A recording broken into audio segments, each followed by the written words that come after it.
Miss Sports Fam, we are back for video number 2. This is the NFC Divisional Saturday game tonight at 8 a.m. and 8 p.m. Lord, excuse me. And that is between the number 1 overall seed Seattle Seahawks and the 6th seed, the San Francisco 49ers. It is needless to say that for the NFC West has been the superior division this year, as we have 3 of their 4 teams in the divisional rounds. Of course, we know the LA Rams will play tomorrow. So let's start with the San Francisco side of the ball. So the last time these teams played in January, the final score was 13-3. San Francisco could not muster too much of offense against the Mike McDonald defense of the Seattle Seahawks. So everybody is still intact for Seattle. They are coming in very healthy on the defensive side. For them on the offensive side, of course, we know that Sam Darnold has not thrown a ball since Thursday when he injured his oblique. He is still listed as questionable.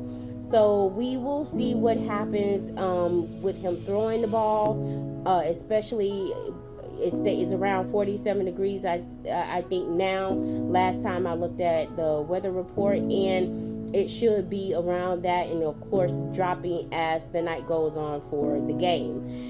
So the defense is good for Seattle. We're going to see about the offense. I would say that they are probably going to be trying to ride Zach Charbonnet and Kenneth Walker the entire game, and letting Sam Darnold throw at the least as possible for this game. I do think that this will be a low-scoring game. I do not think that it will get to the 45 points. I think 45 points is what I think I saw for the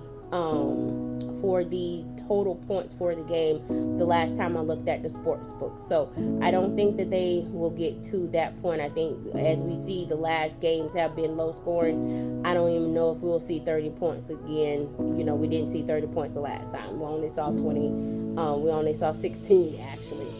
So for San Francisco, of course, we know they are going to ride Christian McCaffrey, since they now have no George Kittle, since he ruptured his Achilles last weekend. They are going to depend on Christian McCaffrey, probably use check more like they did out of the backfield, catching the football. They're going to rely on Jawan Jennings, probably Demarcus Robinson, and they may try to get Kendrick Bourne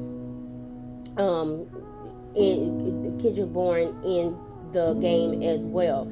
I also, the last time when they were without George Kittle earlier this season, they used Tonjes, their other tight end. So I'm pretty sure that Kyle Shanahan is probably going to use him more as well for the game as well. On the defensive side for San Francisco, of course, we know that they've been beat up all year. Fred Warner may be playing. I haven't looked at the injury report to see if he is listed as doubtful or questionable, but he may play, and if he does play, that will make all the difference in the middle of the field with them, with San Francisco. Of course, they also have Eric Kendricks, who played very, very well last year, since now Tatum Bethune, who took over for Fred Warner when he first got hurt, is now on IR with a groin injury. I forgot to mention for San Francisco on the offensive side, we will see what happens with Trent Williams. As we know, he is nursing a hamstring injury. Last week, he looked great in their win. So we'll see against the Philadelphia Eagles. So we'll see how he looks this week against the Seattle defense. I think, like I mentioned before, this will be a low-scoring game. Hopefully, it's a good game too. And hopefully Brock Purdy and Kyle Shanahan can have a little bit more beat on what they're doing than Mike McDonald and the Seattle defense just, cruising and just feasting on Brock Purdy for the entire game. So it will be a low scoring game. I am going to pick the San Francisco 49ers to cover the spread. But for my game pick, I am going to pick the Seattle Seahawks to win 16-10. My pick is the Seattle Seahawks 16-10 over the San Francisco 49ers to advance to the NFC Championship. Let me know who you guys got down below in the comments, and let me know what you think the final score will be. And as always, you guys stay in the game.